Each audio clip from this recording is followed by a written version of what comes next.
Hey, Steady Steve, please like and subscribe. This is nothing to do with Deck Heroes and nothing to do with Rise of Kingdoms. It's all to do with England game yesterday. If you're not interested in that, please switch off and stick to the other things.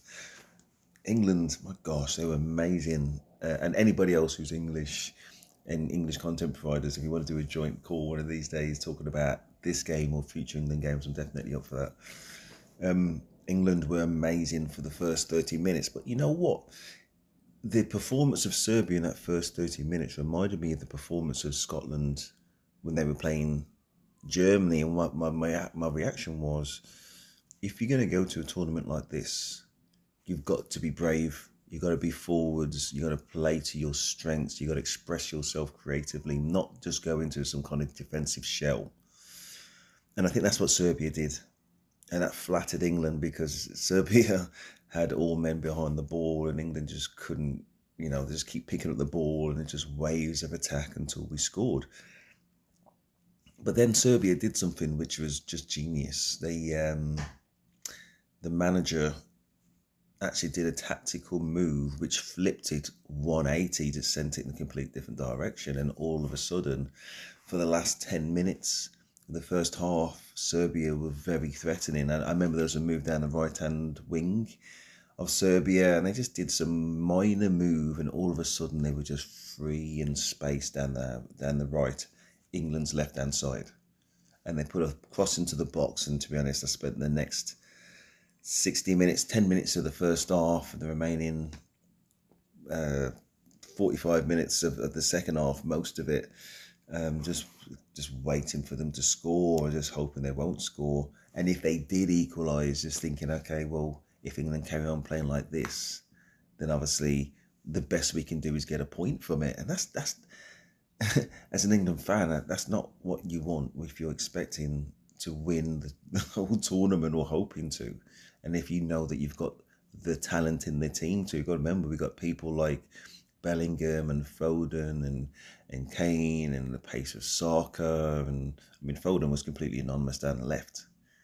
But I don't really want to blame him. I've got to blame this system, and I've got to blame how, the method of play.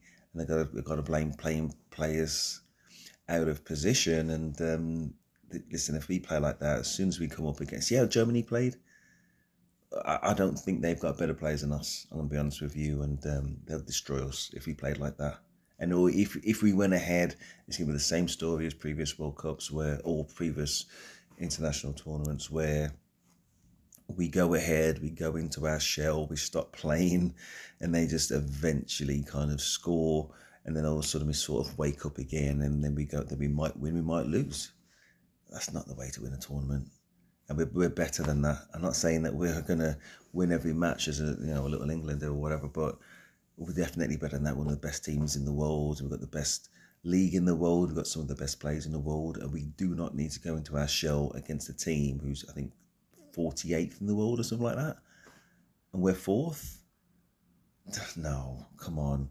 There's absolutely nothing going down the left-hand wing. But I say more important than that is, what was Gareth Southgate looking at? What was he looking at, and what's he there for? Is he another supporter on the sidelines? When things are going wrong, the reason why he's there is to make adjustments, right? Same way that they did once they went a goal down. Or is this the adjustment that he wanted to make? So somehow as supporters, we're not looking at a lack of shape, but that is the shape that he wants. He just wants to give up all that space in front of that one back line, more or less, and just say, listen, try and break us down. And of course, we're going up against international players who eventually, some of them will do exactly that. And they're talking about fatigue, and that, listen, we're not the only people who've just finished the season. Talking about fatigue after the first half. Crazy. And if that was the reason, that's one of the reasons that he gave, why doesn't he bring on a substitute? Well, I mean, okay, so late on he did bring on 2 players. Didn't change anything. It didn't change enough.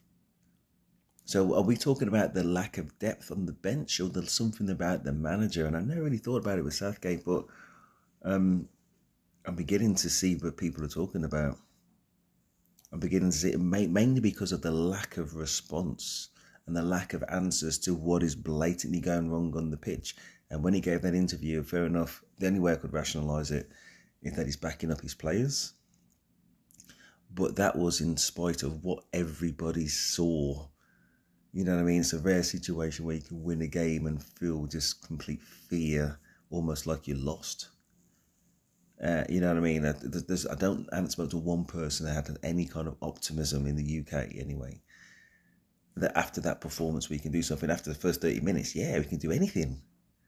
But again, it was just exposed really for something else in the last, say, 50, 55 minutes. The last 10 minutes of the first half and the majority of the second half. I think that's more or less all I wanted to say about it, really. In as much as, listen, every game is its own little capsule. Next game, hopefully, we'll play a lot better. Of course, listen, nowhere near on the level of other games and other teams that we've seen. That's why I say particularly the Germans. I haven't watched every game, but we're talking about levels here. We're talking about expectations to win the whole thing. There's a lot of worries after that first game. Anyway, let me know your thoughts in the comments. That is even I'm out.